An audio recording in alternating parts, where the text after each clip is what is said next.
नमस्कार साथियों, analyser app में आप सभी का स्वागत है। आज मैं बहुत आराम से आपसे बात करूंगा और ख़ासकर मैं बात करने वाला हूं एबीओ को लेकर के। थोड़ा सा मैं बात करूं एबीओ की योग्यता को लेकर के, आप बहुत आराम से सुनिएगा क्योंकि ये पूरा सेशन ना आपको लगभग सिलेक्शन के आसपास भी ले जा सकता है और सिलेक्शन से बहुत दूर भी ले जा सकता है अगर आप पूरा नहीं सुनेंगे। मतलब ये नहीं कह सकता कि मैं ही जो बोलूँगा वही सेलेक्ट कराएगा, लेकिन ज़रूर मैं ये कहूँगा कि जो मैं बोलूँगा उससे आपकी सिलेक्शन की संभावना बढ़ जाएगी। आइए बात करते हैं एबीओ।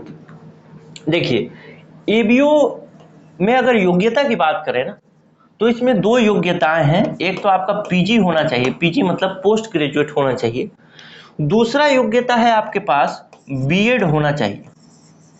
अगर ये दो योग्यताएं हैं तो आप एबीईओ का फॉर्म भर सकते हैं। अगर एबीईओ के बारे में बहुत लोगों को जानकारी नहीं होगी तो एबीईओ मतलब खंड सहायक शिक्षा अधिकारी जो होता है, यानी ब्लॉक लेवल पे, जिसको एक तो बीओ होता है ब्लॉक एजुकेशन ऑफिसर, उसके अलावा जो उसका सहायक होता है, जो असिस्टेंट होता है, उसी को बोलते हैं असिस्टेंट ब्लॉक एजुकेशन ऑफिसर। तो उसके फॉर्म को भरने के लिए ये दो योग्यताएं आपके पास होनी चाहिए। पहली बात तो आपके पास पीजी होना चाहिए, उसके साथ आपका बीएड भी होना चाहिए। तो ये तो रही इसके योग्यता की बात। इसका सिलेबस कैसा है? सिलेबस इसका दो भाग में है। एक भाग तो आपका लिखित परीक्षा का है और एक भाग है आपका इंटरव्यू का, यानी साक्षात्कार का। इंटरव्यू तो खैर जैसा होगा ही, मुख्य मुद्दा तो है आपका लिखित परीक्षा। अब इस लिखित परीक्षा की अगर मैं बात करूं तो लिखित परीक्षा भी दो पेपर में डिवाइड है। एक पेपर को बोला जाएगा पेपर 1 और एक पेपर को बोला जाएगा पेपर 2। पेपर 1 जो है, पेपर 1 के अंतर्गत आपसे पूछा जाएगा छत्तीसगढ़ का जीएस प्लस भारत यानी इंडिया का जीएस। उसके साथ साथ आपको कुछ सवाल होंगे जो होंगे रीजनिंग के। मैं भी बहुत अच्छी तरीके से आपको समझाने की कोशिश करूंगा। दूसरा पेपर जो है वो है शिक्षा से संबंधित। चलिए, अगर आप लोग सीजीपीएससी का प्रिपरेशन कर रहे होंगे, कुछ लोग व्यापम का प्रिपरेशन कर रहे होंगे, कुछ लोग होंगे जो व्यापम का कर रहे होंगे। अगर उनके पास ये योग्यता है, यानी पीजी है और बीएड है, दोनों चीजें हैं, तो उनको ये फॉर्म आवश्यक रूप से भरना चाहिए। क्यों? क्योंकि उनके लिए ये पेपर बहुत आसान हो जाएगा। अगर ये इस पेपर के अलावा इस पेपर की तैयारी कर लें तो बहुत आसानी से निकाल सकते हैं, कोई दिक्कत वाली बात नहीं। अब एक चीज और, जो लोग प्रिपरेशन नहीं कर रहे हैं, अब एक और चीज मैं बता दूं जो कि आपके तैयारी को या फिर आपके मोटिवेशन के लेवल को और थोड़ा ऊपर कर दे, कि जितने लोग भी सीजीपीएससी या व्यापम की तैयारी करते हैं उसमें से लगभग 80 से 90% लोग तो पीजी ही नहीं किए होते हैं, यानी पोस्ट ग्रेजुएट ही नहीं होते हैं, केवल कॉलेज पास आउट होते हैं, उसके बाद तैयारी शुरू कर देते हैं। तो जो लोग जिनके पास पीजी का डिग्री है और बीएड का, अगर वो लोग तैयारी नहीं कर रहे हैं सीजीपीएससी के लिए, तो उनके लिए एक बना बनाया मौका है। क्योंकि पूरी तरीके से योग्यता में ही काट दिया गया है, जो कि सीजीपीएससी के और व्यापम की तैयारी कर रहे हैं उसमें से 80 से 90% लोगों को।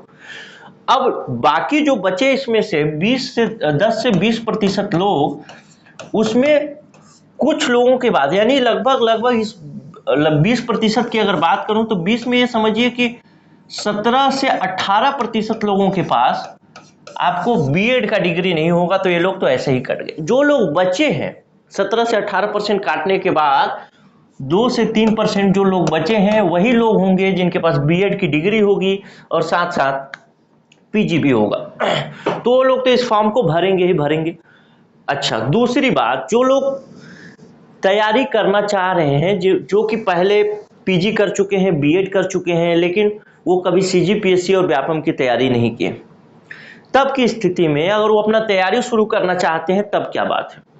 तब बात यह है कि पेपर 1 और पेपर 2 दो भाग की आपको तैयारी करना है। यह भाग 300 नंबर का है और दूसरा भाग भी 300 नंबर का है। अगर आप पेपर 1 की तैयारी करना चाहते हैं यानी छत्तीसगढ़ जीएस, इंडिया जीएस और रीजनिंग पढ़ना चाहते हैं तो ये चीज़ आपको आसानी से मार्केट में उपलब्ध हो जाएगा। आप इसके लिए वीडियो क्लास चाहें, टेस्ट चाहें, पीडीएफ चाहें, जो भी आप तैयारी कराना चाहें, करना चाहें वो कर सकते हैं, क्योंकि ये जो सिलेबस है ये एज इट इज जो सब इसका डिप्टी कलेक्टर का पेपर होता है, एसडीएम का पेपर होता है, उसमें ये सिलेबस एज इट इज पूछा जाता है। तो इसके लिए मार्केट में पहले से चीज़ें उपलब्ध हैं, कोई दिक्कत वाली बात नहीं। मुख्य मुद्दा जो लोग तैयारी कर रहे हैं सीजीपीएससी व्यापम का, उनके लिए भी, या फिर जो तैयारी नहीं कर रहे हैं और एबीओ की तैयारी करना चाहते हैं उनके लिए भी मुख्य मुद्दा है वो है शिक्षा वाला भाग, क्योंकि ये 300 प्रश्न अंक का पूछा जाएगा, 150 प्रश्न होंगे और यही भाग जो है आपको सिलेक्शन कराएगा और यही भाग आपको सिलेक्शन नहीं कराएगा। ये भाग बहुत मुश्किल भाग होने वाला है, अगर आप इसको पढ़ेंगे नहीं तो इससे आपका एग्जाम में क्वेश्चन नहीं बनने वाले।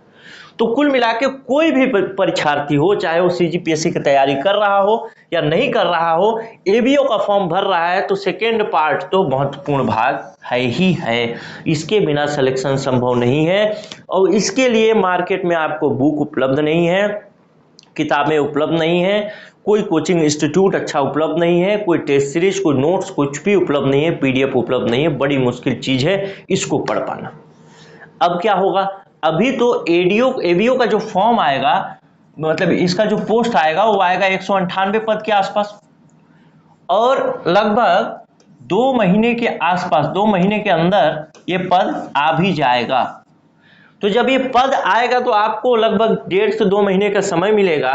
तब की स्थिति में क्या होगी, सारी कोचिंग इंडस्ट्री इसमें कूद जाएगी और आपको कोशिश किया जाएगा कि आप उनका क्लास ज्वाइन कर लें और हड़बड़ी में आप पढ़ेंगे। और जब आप हड़बड़ी में पढ़ेंगे तो आप ये चीज तो कम से कम डिसाइड नहीं कर पाएंगे कि ये क्लास मेरे लिए यूजफुल है या नहीं। तब की स्थिति में क्या किया जाए, तब की स्थिति में ये है कि आपको इस भाग को अभी से तैयार करना होगा। अब तैयार कहां से करें उस विषय पर भी थोड़ा सा मैं बात करूंगा, लेकिन उससे पहले और एक चीज बता दूं कि आप, एक चीज तो है कि हड़बड़ी में पढ़ेंगे, दूसरा चीज आपको आएगा पतला पतला किताब और आपको लगेगा कि यही रामबाण है और इसी से पढ़ करके मैं पूरा निकाल सकता हूं, लेकिन यह संभव नहीं है। एक चीज मैं आपको और बता देता हूं, आज बहुत मतलब कड़वी बात है लेकिन मैं बता दूं कि आप इस पतले से किताब को पढ़ेंगे ना तो मैं गारंटी आपको बोलता हूं 100%, कोई प्रतिशत में कोई चूक नहीं, बिल्कुल बिल्कुल 100% इस पतले से किताब को पढ़ के आपका सिलेक्शन नहीं होगा, गारंटी है 100%, पूरे दावे के साथ बोल रहा हूं। अगर कोई होगा दावेदार तो उसके बाद मेरे को बता देना कि भैया ये पतला सा मैं किताब पढ़ा था उसके बाद सिलेक्शन हो गया मेरा। तो अब मुख्य मुद्दा है वो शिक्षा को लेकर के है, यानी सेकेंड पेपर को है जिसमें शिक्षा से संबंधित प्रश्न पूछे जाएंगे। आइए मैं दूसरे पेज पे चलता हूं, वहां पे बात करते हैं सेकेंड पेपर। सेकेंड पेपर जो कि शिक्षा से संबंधित प्रश्न है और ये सिलेबस काफी लंबा है तो इस पर बात करते हैं। लगभग 2 महीना पहले हमने शिक्षा से संबंधित कोर्स को लॉन्च करने का निर्णय लिया था और हमने ये भी बोला था कि अगर 100 स्टूडेंट हो जाते हैं तो हम इस कोर्स को लॉन्च करेंगे। लगभग 80-85 स्टूडेंट हुए, मैं 80 का फिगर बोलूं तो 80 के आसपास के स्टूडेंट हुए, लेकिन 100 स्टूडेंट नहीं हो पाए। 100 स्टूडेंट हमको चाहिए क्यों था, क्योंकि 100 स्टूडेंट जब होते तो हमारा यहाँ पढ़ाने का खर्च, ऑफिस का खर्च, जो भी हमारा संसाधन खर्च हो रहा है उसका खर्च हमारा निकल जाता, तो हम 100 स्टूडेंट को पढ़ा सकते थे, लेकिन 80 स्टूडेंट ही हुए थे। फाइनल क्या हुआ, हम इनका पैसा वापस कर दिए कि हम नहीं पढ़ा पाएंगे। और एक महत्वपूर्ण मुद्दा ये भी था कि मेरे पास समय भी नहीं था, थोड़ा समय कम भी था, तो फिर क्यों हम इसमें माथापच्ची करें। लेकिन रोज तो नहीं कहूंगा, लेकिन 2 दिन, 1 दिन 2 दिन के बीच में 2 मैसेज, 3 मैसेज, 4 मैसेज ऐसे आते रहते हैं कि हमको एबीओ का कोर्स चाहिए। अगर उनको एबीओ का कोर्स चाहिए तो मैं आपसे पूछना चाहता हूं कि भाई अगर 100 स्टूडेंट भी नहीं होंगे तो हम एबीओ का कोर्स क्यों लाएंगे, क्योंकि हमारे पास जो संसाधन लगेगा वो संसाधन तो हमारा फुलफिल होना चाहिए उस कोर्स से, तभी तो हम एबीओ का कोर्स लाएंगे, चाहे जो भी कोई भी कोर्स लाएंगे, नहीं तो क्यों लाएंगे, नहीं लाएंगे। तो हम लोगों ने फिर सोचा है कि हम सेकेंड भाग जो है, सेकेंड पार्ट है शिक्षा को लेकर के, उसको लाएं और लगभग 1.5 महीने में ये कोर्स कंप्लीट होगा। मेहनत बहुत है, बहुत ज़्यादा पढ़ाना पड़ेगा। तो अगर आप लोगों की इच्छा होगी कि भाई ये सेकेंड पेपर का क्लास आपको चाहिए, क्योंकि मैंने मार्केट में बहुत सारे यूट्यूब चैनल और ये सारी चीज़ें भी देखी, कहीं पे भी चीज़ें ठीक ठाक तरीके से नहीं। ये तो मैं कह सकता हूं कि वो जो आप पढ़ेंगे वो आपको सिलेक्शन नहीं दिलाएगा। मैं ये नहीं कहता हूं कि यहां जो पढ़ाएंगे वही आपको सिलेक्शन दिलाएगा, लेकिन मैं ये जरूर बोलूंगा कि यहां जो पढ़ेंगे आप, वो लोग उन लोगों से ज्यादा नंबर लाएंगे जो अन्य जगहों पर पढ़ेंगे, क्योंकि इसमें मेहनत बहुत लगेगा और मेहनत करना पड़ेगा मेरे को भी और हमारे सभी लोगों को जो इस क्लास को लेंगे और पढ़ाएंगे। तो यदि आप लोगों को लगता है कि भाई ये क्लास आना चाहिए और लगभग 100 लोग तैयार हो जाते हैं क्लास को खरीदने के लिए, ज्वाइन करने के लिए, पढ़ने के लिए, तो हम इस पर विचार करेंगे। आप अपना कमेंट नीचे लिखिएगा कि आपको ये क्लास चाहिए या नहीं चाहिए। और दूसरी बात, आप चाहें तो एक नंबर में लिख देता हूं 96 17 41 36 76। इस नंबर पे अगर आप ABEO ऐसा लिख करके मैसेज करेंगे तो हमें बड़ी प्रसन्नता होगी कि हाँ कुछ लोग हैं जो रुझान में है। इस नंबर को सेव करके आप मैसेज करिएगा। तो अगर आप लोगों का विचार होगा, आप लोगों को पढ़ने की इच्छा होगी, खासकर आवश्यकता होगी, मुख्य मुद्दा हमारा क्लास लाना नहीं है, मुख्य मुद्दा उन लोगों को शांत करना है जो बार बार मैसेज करते हैं कि भाई मुझे ABO का क्लास चाहिए, ABO का क्लास चाहिए। तो मुख्य मुद्दा वो है कि वो लोग शांत हो जाए। हालांकि जो लोग, देखिए, एक भी स्टूडेंट होगा ना, तो एक भी स्टूडेंट की संतुष्टि के लिए हमको काम करना हमारा फर्ज है, लेकिन कुछ मजबूरियां होती हैं कि हमारा जो संसाधन लगता है वो कम से कम निकल जाए। तो हम 100 स्टूडेंट का टारगेट ले रहे हैं कि भाई 100 स्टूडेंट हो जाएंगे तो हम उसको चालू करेंगे तो अच्छा रहेगा।